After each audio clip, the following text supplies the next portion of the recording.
Hey guys, it's me Feliciel and welcome to my little art corner where today I bring you along for the finishing of my sketchbook. I had 3 double pages left in this A4 bad boy and it took me about 3 days to complete.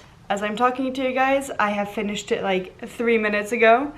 And it's been just sitting on my desk and I haven't been drawing in it in quite some time.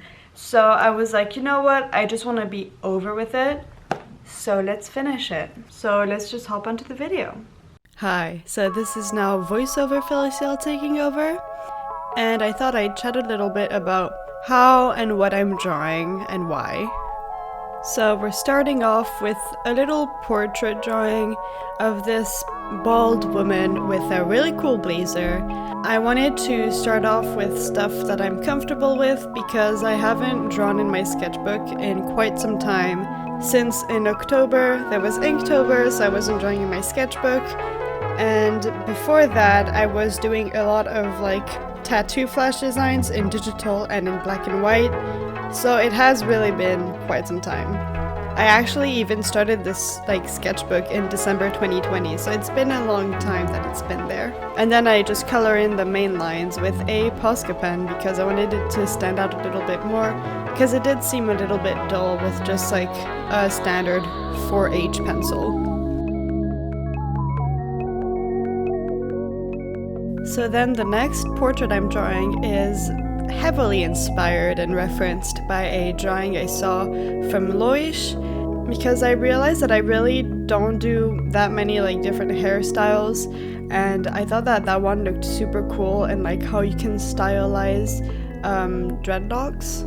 You'll see that in this video I actually use a crap ton of references, and I do a couple of redraw as well because my sketchbook is really an area for testing out things and see what I like in certain art styles so that I could potentially implement it in my own.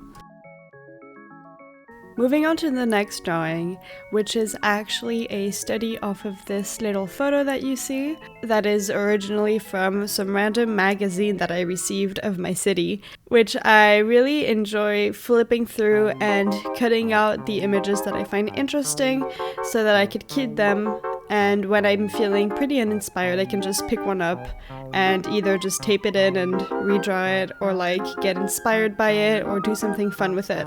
And this was actually a really nice exercise to practice perspective again. So then for the next one, I thought, you know what, let's try to do something with gouache. I have this very complicated relationship with gouache where it's kind of a love-hate situation going on. So I decided that I would actually follow like this kind of video tutorial, which I'll have linked in the description because it was very good. That is done by HamRib Art on YouTube. And it was a really nice explanation of how they managed to get the right consistency for every layer with gouache. So I tried my best following it, but there were a couple of mistakes done. First of all, I did not want to wait for the paints to dry, and also my sketchbook does not really hold well anything that's like water-based, so that's also an issue. And lastly, I got too lazy to get out enough colors. So like I only had a red, an orange, peach, and later on like this dark blue because I realized that I really needed it. But it really took me a while to get any like other hues of colors, which made everything a bit more complicated. Like my shadows were super red and the whole thing was just extremely red. And I guess that's a style, but it's not what I was going for.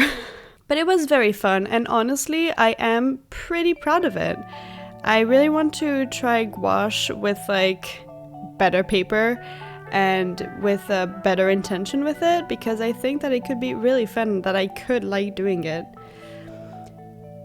So I do recommend sometimes getting out of your comfort zone and trying to discover new mediums, because it might be frustrating, but it is also very rewarding.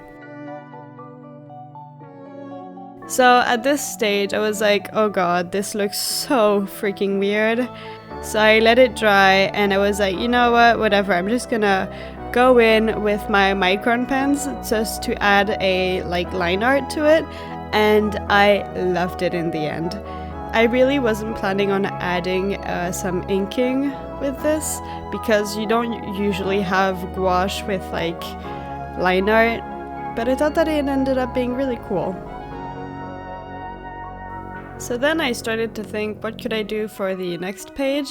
And I realized that I haven't really done a study of hands in quite some time, and I wanted to have a more stylized hand study. So I pulled up a couple of references off of Pinterest, which were hands that were already drawn that had a really particular style. The one that you're seeing me draw in purple was one I particularly enjoyed doing, with this curly unrealistic style with harsh edges and everything, but it really had this really cool feel to it. And I really do recommend doing art style studies of anatomy because I've never really done it, and it really taught me a lot, and it was a very, very fun exercise to do to see how you can interpret the reality of anatomy differently. So then moving on to doing something I'm very comfortable with, which is just redrawing a fun photography that I found once again off of Pinterest. And I loved this concept, which seemed to be some wedding photos during Halloween with some pumpkins over their heads. And it had this super cool, mysterious and fun feel to it. The man of this drawing gave me major Jack Skellington vibes, the main character of Nightmare Before Christmas.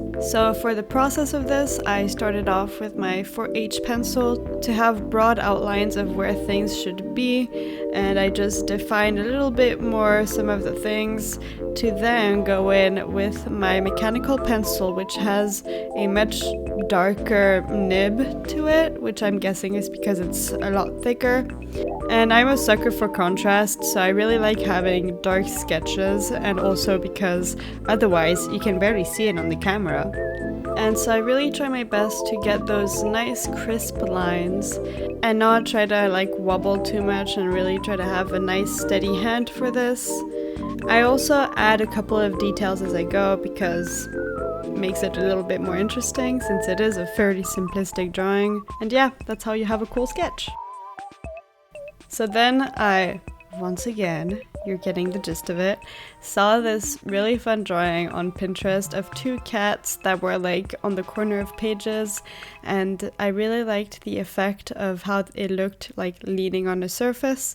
So I thought that I'd also try to have fun with that and try to stylize the cats my way, because I think I really find a way to stylize animals now, which I'm super proud of. And then I go in with a black colored pencil so that it really sticks out more.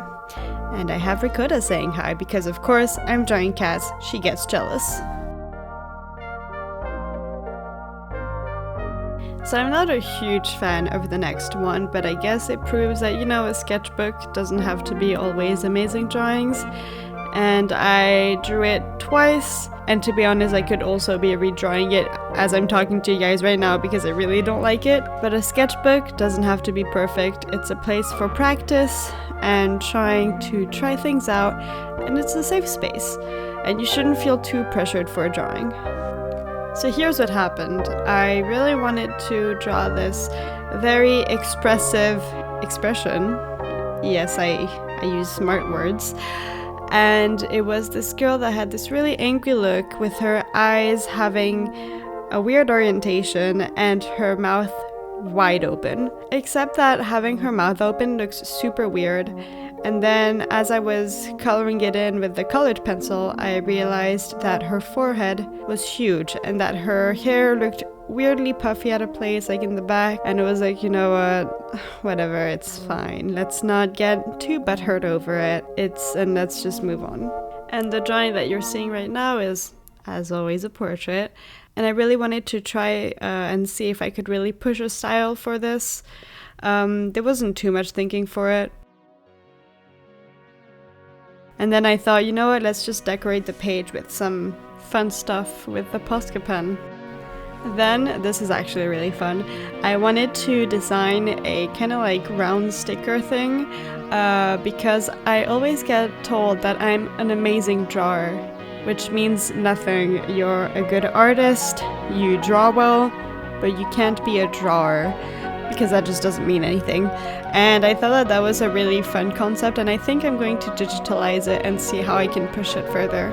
At this point, I was kind of desperate to fill in the rest of the page, so I did this eaten apple, and then I was like, oh, it would be fun if I could draw like the outline of the apple as if it wasn't eaten yet, and honestly, I kind of hate it and regret doing that. And then I thought, oh, let's just draw some little cat with a knife in its mouth, and then a dog, and then another dog, and it was getting chaotic, and I was just desperately trying to fill in the page. But at least I got to practice drawing animals. And that's it for the last pages of my sketchbook.